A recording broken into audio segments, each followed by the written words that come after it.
You're listening to The Big Lift, the podcast of WebTrends Optimize, the CRO solution that enables marketers and developers to maximize the ROI on their digital properties. WebTrends Optimize is a powerful, feature-rich and easy-to-use solution, all delivered within a fixed-price contract with no additional cost for increased functionality ever.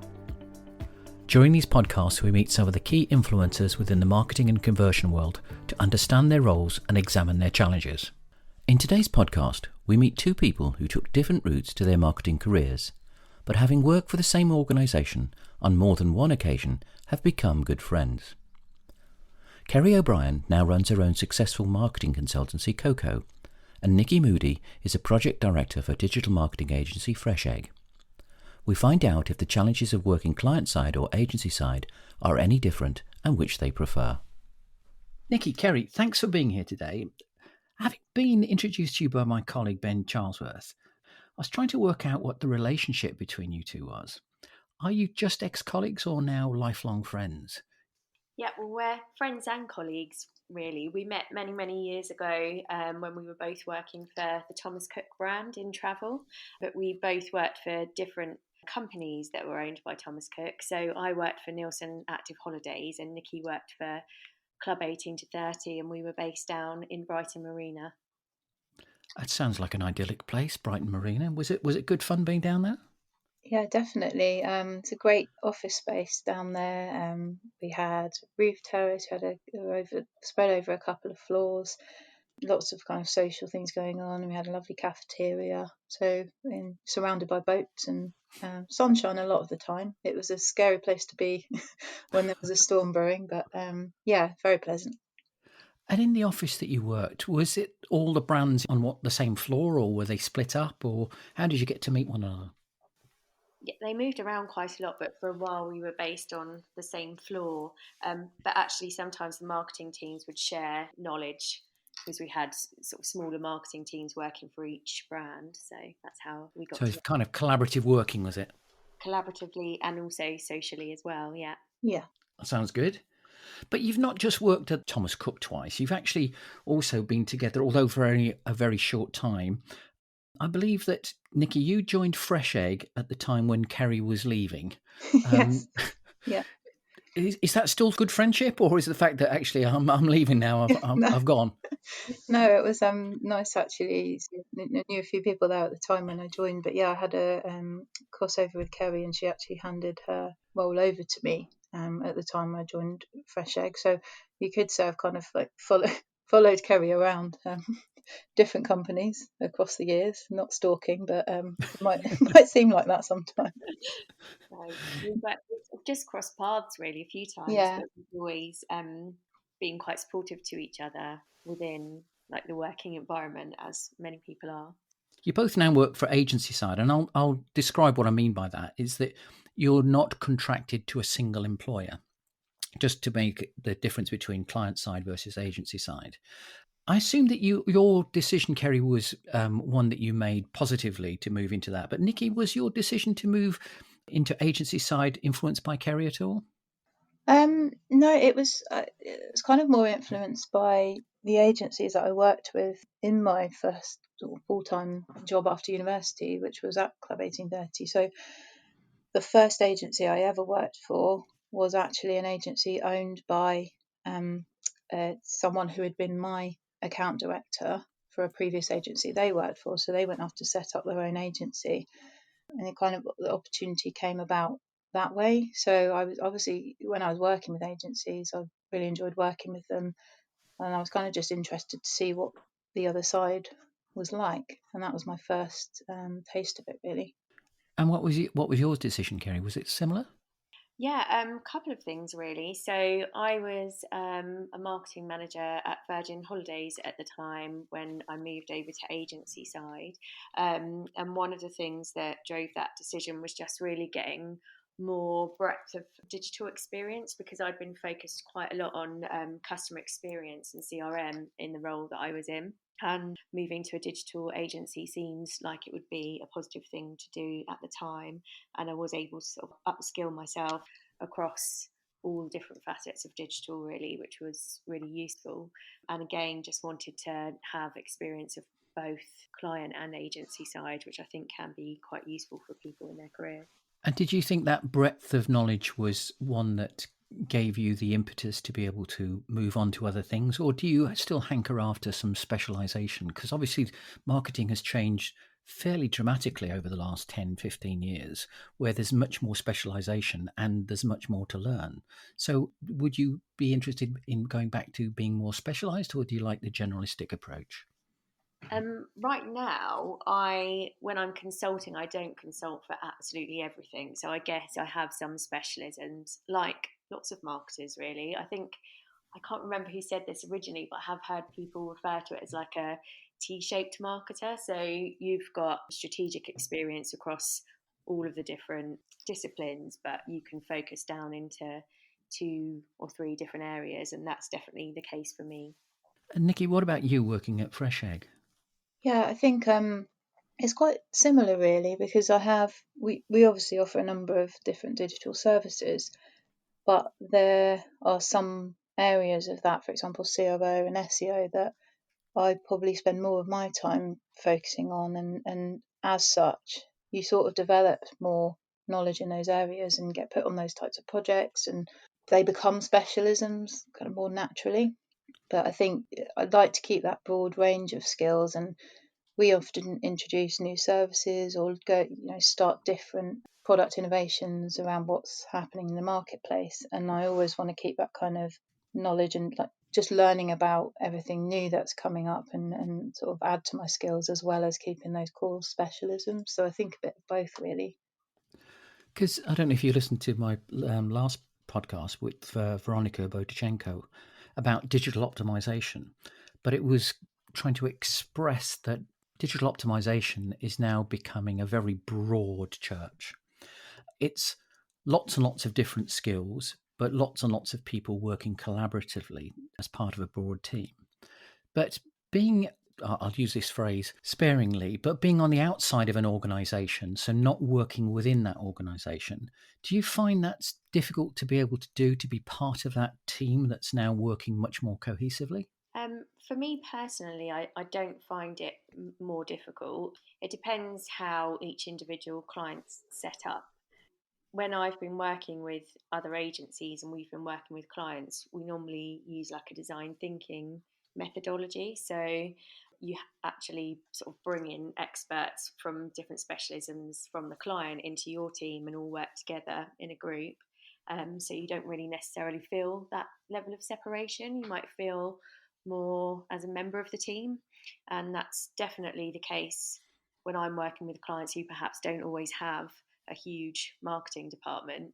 You can be the specialist for a couple of things, and you might be working with other specialists either externally or in-house. So it's like most things, really, you just need really good communication.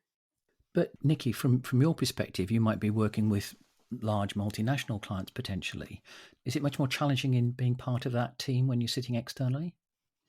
No, I think in initial stages of building a relationship, it can be a little bit of a challenge, because often, because of the way client teams are set up, they might not be structured in a way where they openly collaborate. So we often find we're doing a bit of a job of even making them work together or talk to each other. So there's a bit of finding out who everyone is, where their specialisms lie. Sometimes organisation structures can be a bit kind of disjointed, in that all the people you would expect to be in one team may kind of sit in separate teams. So there's a bit of working out to do, I think, when you first start to work with people, but we often facilitate that to an extent, and we kind of bring our specialists in at the right points to work with them and kind of bring them all together as one team. We do a lot of collaborative workshops and that type of thing to kind of make sure we're getting inputs from all areas of the business, and we're also getting known throughout the company that we're working with. I think the last 12 months of the pandemic with COVID has actually helped flatten the landscape a little in with regard to that, because I think that when everybody's in the same building or in the same office block, it's much more easy to be collaborative than perhaps working remotely. But in the last 12 months, everybody's had to work remotely. So I think we've probably overcome one of those barriers by the fact that we can't or haven't been able to sit in the same room at the same time. But one of the things that I'm hearing, and I'm hearing that from a number of different people, is more and more companies are looking to do more in-house marketing. So do you think that's to do with better control, potential lower cost in driving that kind of move towards in-house marketing? And how do you overcome it? Obviously, sitting on the outside, being in an agency world. I think it's something that we've definitely found a lot in the last couple of years where I am. I think one of the primary drivers initially is down to cost, because it can, you look at the cost of an agency, and if you've got full-time support over 12 months, that can be quite significant.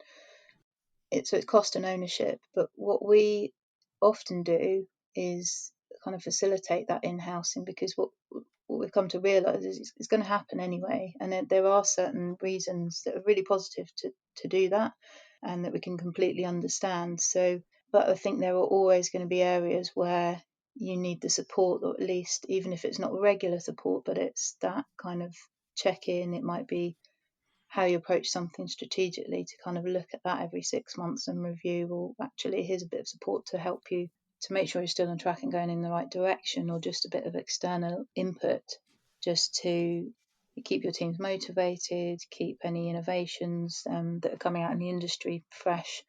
You wouldn't always have time to look at in-house, but we do find that we're supporting a lot of people in that transition, even down to recruitment of people to work in-house at the moment. So, Kerry, I think it would probably be a little different if you're dealing with smaller organisations where actually they potentially can't afford the full-time cost of somebody that are looking for an agency to dip in and out, or a marketing consultant to dip in and out to doing things. Have you seen anybody that's actually looking to say, okay, well, thanks very much, Kerry, you've given me so much help, but now I want somebody in-house to be able to do this, and so goodbye? Yeah, although that's kind of the point of some of the services that I offer, actually. So I'm there to consult and upskill internal teams.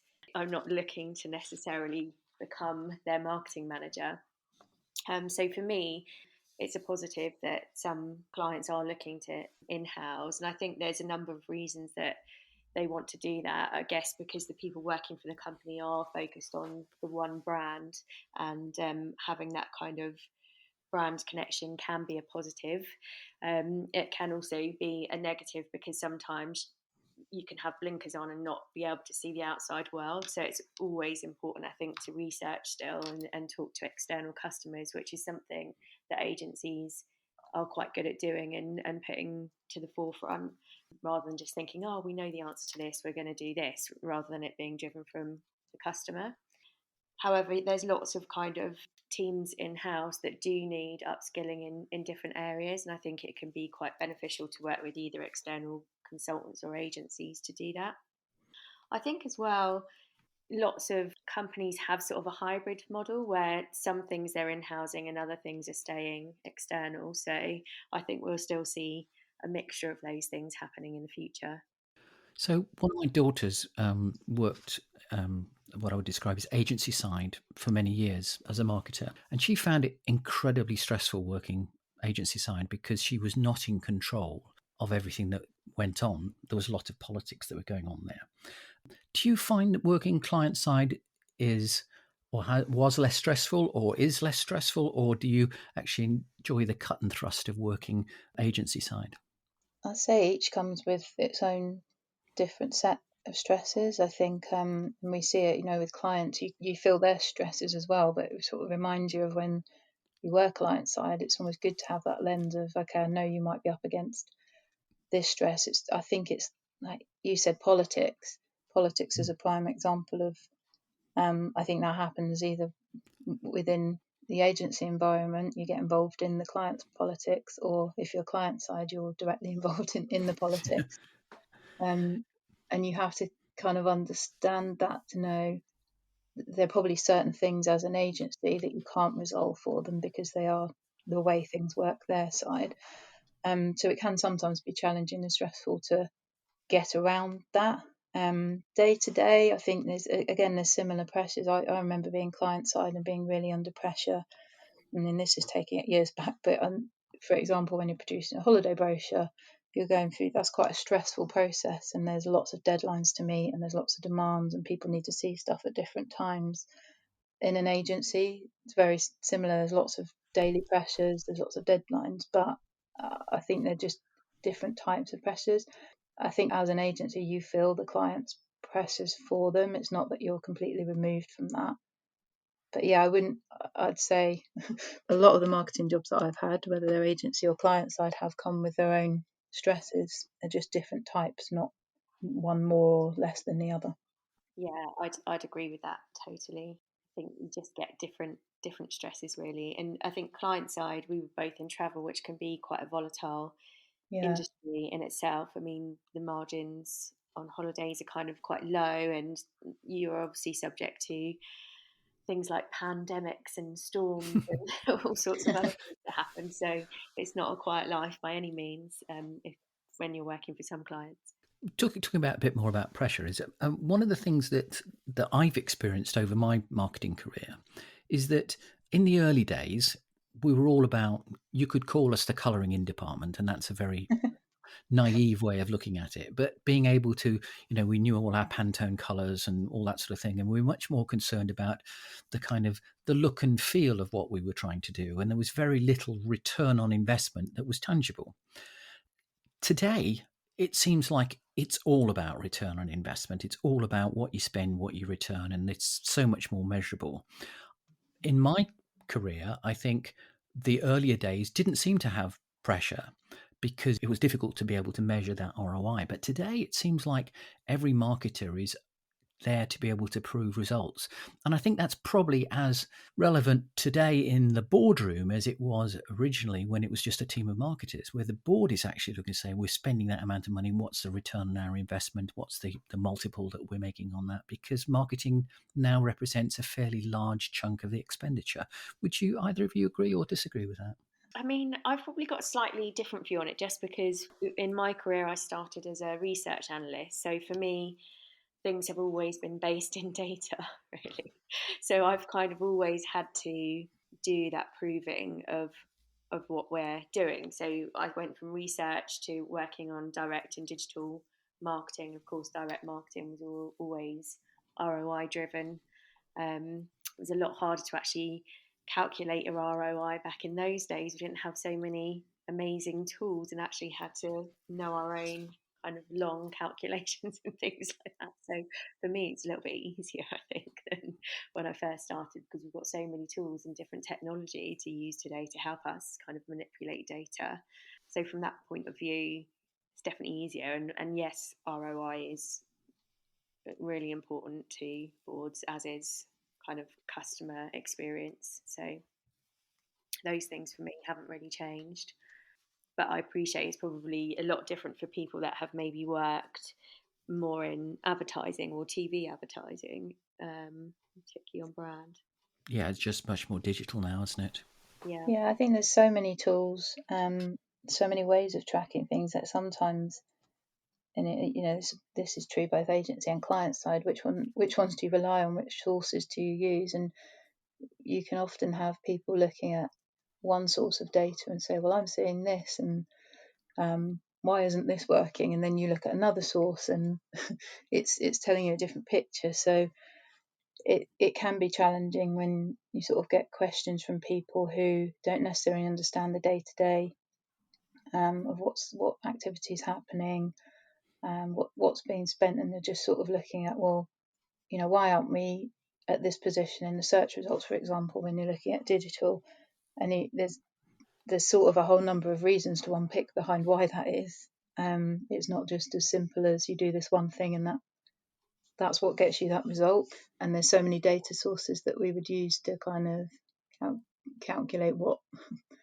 how to make something happen or the performance of something. But some of those are contradictive, aren't they? Yes. And that brings into the whole aspect of the politics inside an organization, because I've been in an organization where the head of marketing didn't believe the statistics that were coming out from a CRO engine. And because they'd got Google Analytics in front of them, they could see what was going on, but didn't quite understand that actually not everything was going through Google Analytics because we were feeding different pages, different things and things like that. So that for me was a big challenge. And I'm sure when you're looking at more definitive ROI, you've got to be able to back the right horses from both a technology point of view and also from a political point of view inside your organization, to be able to make sure the statistics that you're delivering are actually the ones that you're rock solid and you can back up with your own data. Have either of you found out that that's the kind of case inside an organization where there is conflict? Yeah, I Yeah, mean, I think absolutely. it does depend how the organisation's set up as well, and if it's siloed into different departments, that can be an issue because obviously different departments trying to claim different revenue Yes. from It was their me that did it. and that kind of thing. So sometimes that can be an issue, but it depends really on the culture of the company and how it's set up, I think, as to whether those things happen or not, or whether it's just kind of using your best possible attribution model. But I mean, Nikki, you probably have more experience than me of that in terms of how different clients manage those things. Yeah, I think one really big thing out of that is you mentioned like maybe data sources are not saying the same thing, or they're not aligned, and or not all linked up. One of the big challenges that we come up against is, for Google Analytics, for example, people thinking that, well, we've got Google Analytics set up, so what it's telling me is the truth. That's what I'm using to report back on performance, and that's what I'm giving to the rest of the business. But you can do a lot of work to kind of unpick issues with Google Analytics, and pretty much guaranteed most of the accounts you'd look at have some tracking issues, and things like double counting we find in a lot of instances. So one thing that people don't really understand these tools fully is they can just think they are giving them the information they need, but it's only when you start to unpick them that you realise actually we've been looking at the wrong data, or we're drawing conclusions from something that isn't quite accurate. So I think it's really important that it's the first thing you need to look at is, what are my sources of data, and are they actually accurate? Who's using them? What do they need to get from it? And is that all possible and reporting properly? One of the things that you've got to be able to establish inside an organization is, where is the record of truth? Mm. So what's the record of truth you're going to use? And then you all have to stick by that and agree that that's the record of truth. Because if you don't, you're all the time trying to juxtaposition your particular analytics versus somebody else's analytics based off another engine or whatever it might be. But defining that record of truth is probably the best thing to do up front, and say, okay, what are we going to use to measure that? Are we all in agreement with that? And does that work for everybody? Yes, that's great. Now let's all report based upon those analytics that are coming out of whatever it might be, whatever engine it might be. Yeah. I'd just like to move on actually a little bit, because one of the things that everybody has noticed is that COVID has rightly taken the world centre stage for the last year, and other issues, global issues such as climate change, has taken a bit of a back seat.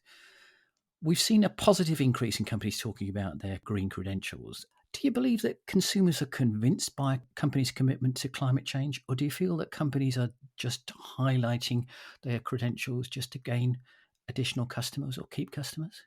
I think in the car industry, there's legislation from government, so they're going to have to commit to reducing emissions legally. So I think that's probably real. I do think there are companies. I know there are companies that are greenwash, but I do. Greenwash, that's a lovely phrase. I also think there's some really reputable companies that are genuinely putting like the planet top of their objectives, and there's a couple of different accreditation schemes that are helping them do that. So things to look out for are like B corporations. People that are accredited by the Soil Association would be properly organic. So there's definitely organisations. I know Brewdog have been making quite a few headlines for being net zero carbon. So there's definitely companies that really, are going for it and actually changing the way they manage their company. So they're thinking about the planet and not just profit. Do you think there's Yeah. room for a TripAdvisor for green credentials? Oh, Yeah, I think that'd be an yeah. excellent idea. I think there's something similar to that already that exists in the beauty industry. I think it's called the Think Dirty app, and you can look up different skincare brands and see I how must try that one. friendly Yes. they are. Might not be on your top list. But yeah, I think so. I think it's becoming more and more important to consumers. So I think brands are going to have to take note and address that factor. Yeah, I think it's really hard as a consumer as well right now to unpick who is genuinely, that it's touted around all the time. We're sustainable. Look at our sustainability policy. And most sites now will have something on sustainability, but as a consumer, it's really hard to unpick what does that actually mean. I think we've all seen probably all the Netflix programs about is something sustainable or not in reality, and they dig into it. But I just think it's becoming harder and harder to really know. Well, okay, they say they're sustainable. What does that mean in reality?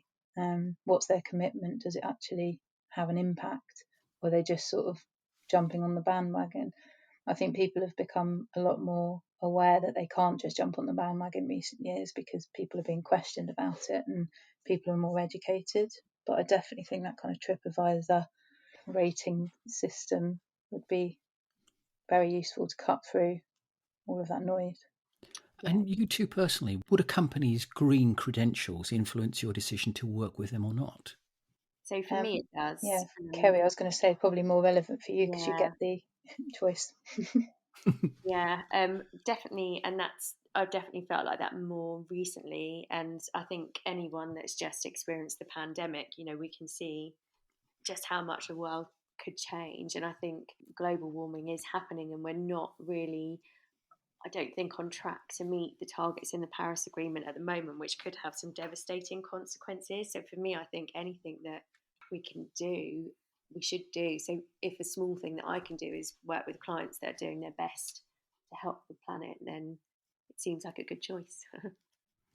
And what about you, Nikki? Do you think Fresh Egg will start looking more at green credentials as part of its raison d'etre? Yeah, definitely. I mean, we do that to an extent, and we always consider who we work with and what their kind of values are. For us, we wouldn't we don't just take on any work. It has to be aligned with our company values. So that would definitely be a part of it. And it's always nice, even when you work for an agency, you work for multiple different brands, but it's really rewarding to work with clients where that you feel like you're doing good. You're helping them, but you're also helping the planet, or you're helping, a charity or that type of thing. You're doing something good on top of it. Talking about doing some good and creating some help, I believe, and I don't know why I believe this, but I believe that many marketers are natural mentors. They get involved with people and they try and help them getting to the next stage. Unlike in sales, where it's dog eat dog and everybody's trying to be able to earn more commission. But from a perspective of you two, do you think that mentoring is important? Have you been mentored, and do you do any mentoring? Yeah, I mean, I do mentoring, and I love it. And I have to say, I find it really rewarding to help people move on in their careers. Just recently been mentoring an apprentice at one digital agency, and now helping somebody else at another company as well. And I never really thought to ask for a mentor when I was that age. I don't think I ever really knew that I could. And yeah, I wish I had. But there were people that probably did just help me in my career for sure. And it's nice to be able to pass that on. But I never thought to officially ask, can you mentor me? And I really think that's a good thing for people to do. And so I was really grateful to be asked to mentor someone, to be honest. And I found it a really rewarding experience, seeing that person progress in their career.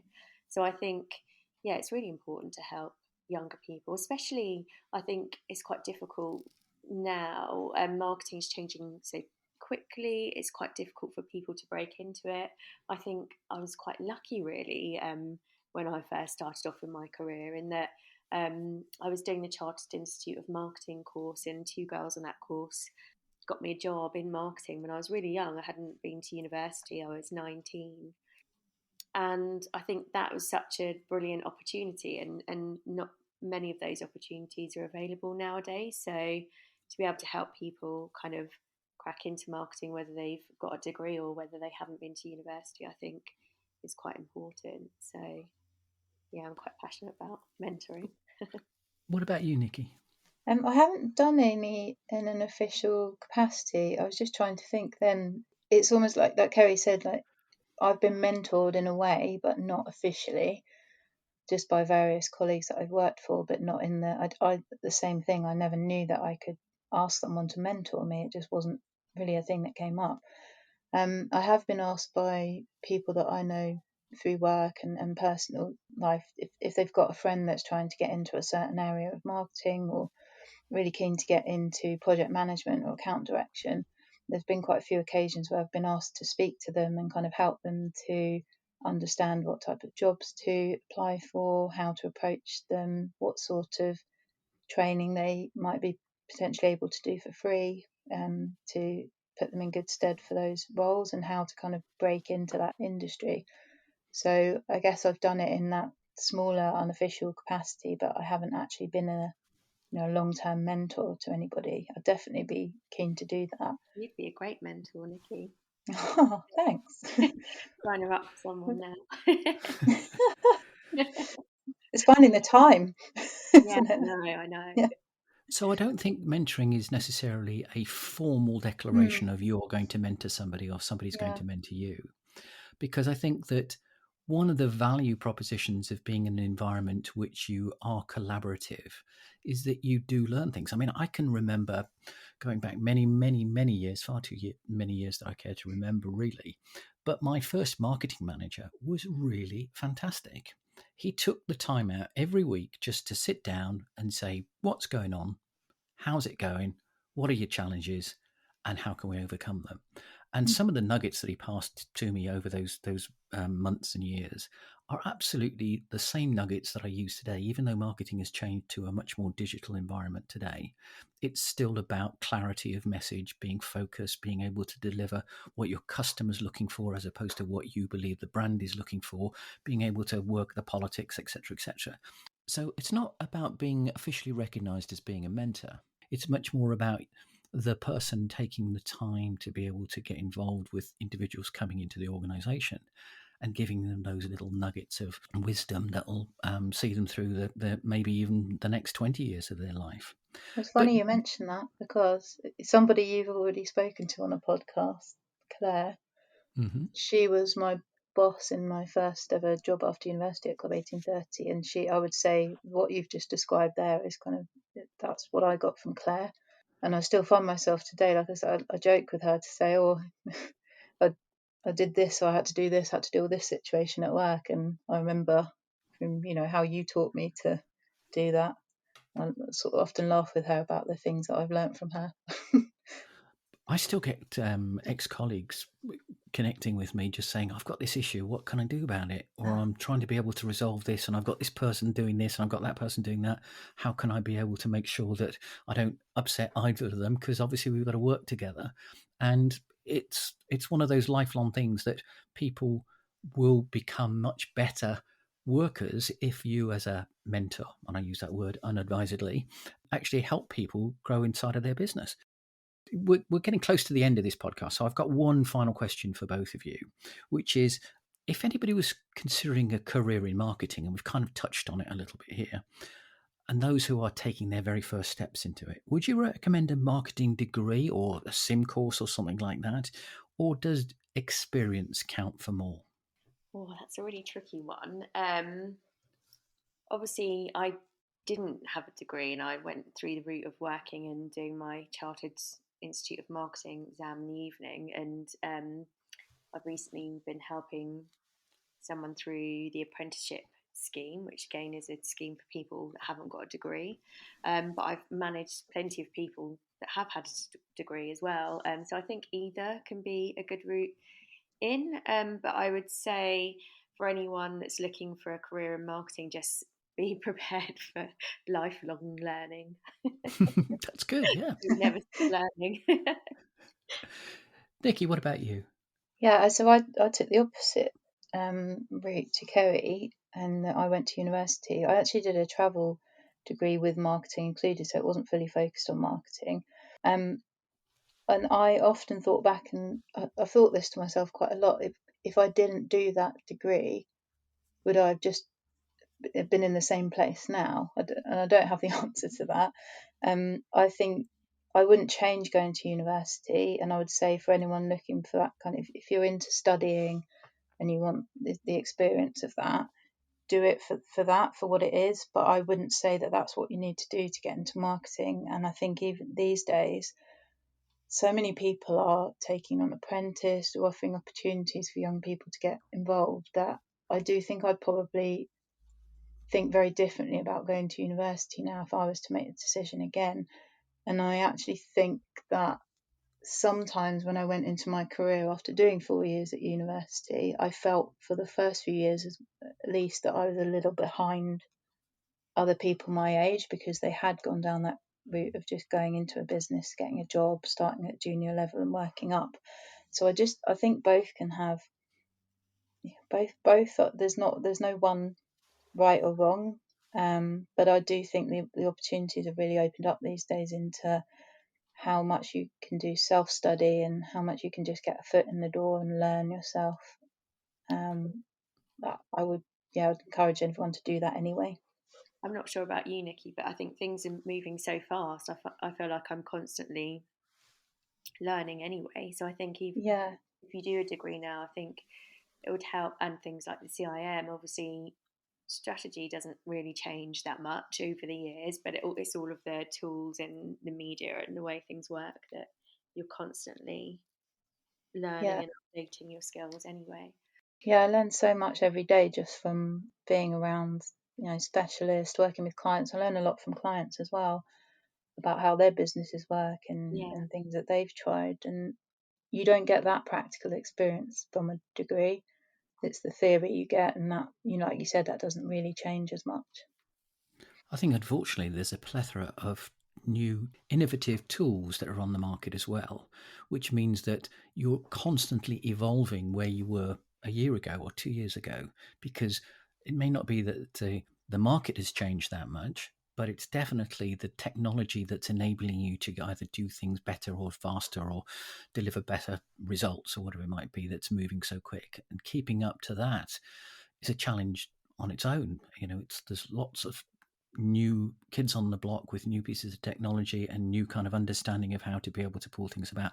And if I look back, I don't know, 5-10 years ago, when HubSpot first came on the scene, that was kind of almost an about face of what everybody was doing before, and now it was inbound marketing as opposed to outbound marketing. And we've all kind of got on with that and utilized that elements of being able to broadcast our message much further. But I think there's still more to come. I think there's a lot to happen in the future as we move more towards AI, and we move more to losing things like the third-party cookie. I think it's constantly evolving, and we've got to be constantly on our toes to keep up with it. Absolutely. I find it a challenge just to keep up in sort of personal and professional life. I think people often laugh at me because I work for a digital agency, but all my effort goes into that, like kind of learning that. But when it comes to other, like my personal use of digital, it's probably not, up there with. They call it cobbler's shoes. Yeah. Nikki, Kerry, it's been a blast. I've enjoyed it. It's been a nice chat to get to know you two a little bit better and to see you on your paths of your career. And I'm sure you two are going to meet up again in another organisation some point in time. You're going to bump into I one am another sure we will. in a corridor or whatever. I didn't know you were working for this guy. Will. But thanks again. It's been really good, and I'm sure we'll speak again. Thanks, Thank John. you. Thanks, John. Thanks.